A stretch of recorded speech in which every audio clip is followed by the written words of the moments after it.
Hello, ರಮೇಶನ್ ಮನೇಲಿರೋ ಕೋಳಿ ಸುರೇಶನ್ ಮನೆಗೆ ಹೋಗ್ಬಿಟ್ಟು ಮೊಟ್ಟೆ ಇಕ್ಕುತ್ತೆ. ಇವಾಗ ಮೊಟ್ಟೆ ಯಾರ್ದು ಅಂತ ಹೇಳಪ್ಪ. ಮೊಟ್ಟೆ ಈಗ ಸುರೇಶನ್ದೆ, ಯಾಕಂದ್ರೆ ಕೋಳಿ ಸುರೇಶನ್ ಮನೇಲಿ ಬಂದಿರ್ತಲ್ಲ, ಯಾರ ಮನೇಲಿ ಬಂದ್ ಮೊಟ್ಟೆ ಇಡುತ್ತೋ ಅವ್ರದೇ ಮೊಟ್ಟೆ. ಇಲ್ಲ ಲೇ. ಇಲ್ವಾ? ಮತ್ತಿನ್ಯಾರ್ದು? ಮೊಟ್ಟೆ ಕೋಳಿದಲ್ಲಿ. ಈಗ ಒಂದ್ ಆನೆ ಈಜಾಡ ಕೆರೆ ಒಳಗ್ ಹೋಗುತ್ತೆ, ಆಚೆ ಹೆಂಗ್ ಬರುತ್ತೆ? ಹೆಂಗ್ ಬರುತ್ತೆ? ಹೆಂಗ್ ಹೋಗಿರುತ್ತೋ ಹಂಗೆ ವಾಪಸ್ ಬರುತ್ತೆ. ಇಲ್ಲ ಲೇ.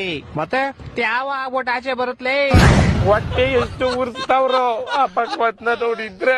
ಒಬ್ಬ ಹುಡುಗ ಪ್ರತಿ ವರ್ಷ ಅವ್ನ್ ಬರ್ತಡೆಗೆ ಉಂಡಿಗೆ ₹1 ಹಾಕ್ತಿದ್ನಂತೆ. 60 ವರ್ಷ ಆದ್ಮೇಲೆ ನೋಡಿದ್ರೆ ಅದ್ರಲ್ಲಿ ಬರೀ ₹12 ಐತಂತೆ. ಹೆಂಗೆ ಅಂದ್ರೆ ಅವ್ನು ಯಾರ ಚಪ್ಪಲಿ ಇರ್ತಾನೆ ಎತ್ಕೊಂಡಿರ್ತಾನೆ. ಇಲ್ಲ ಲೇ. ಮತ್ತೆ ಅವ್ನ್ ಬರ್ತಡೆ ಫೆಬ್ರವರಿ 29 ಇತ್ಲೇ. ನನ್ನ ಮಕ್ಕಳು ಒಂದೊಂದಲ್ಲ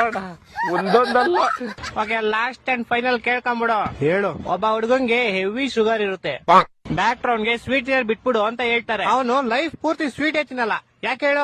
ಇದಕ್ಕೂ ಯಾವ್ದೋ ಉಲ್ಟಾ ಸೀದಾ ಆನ್ಸರ್ ಇರುತ್ತೆ.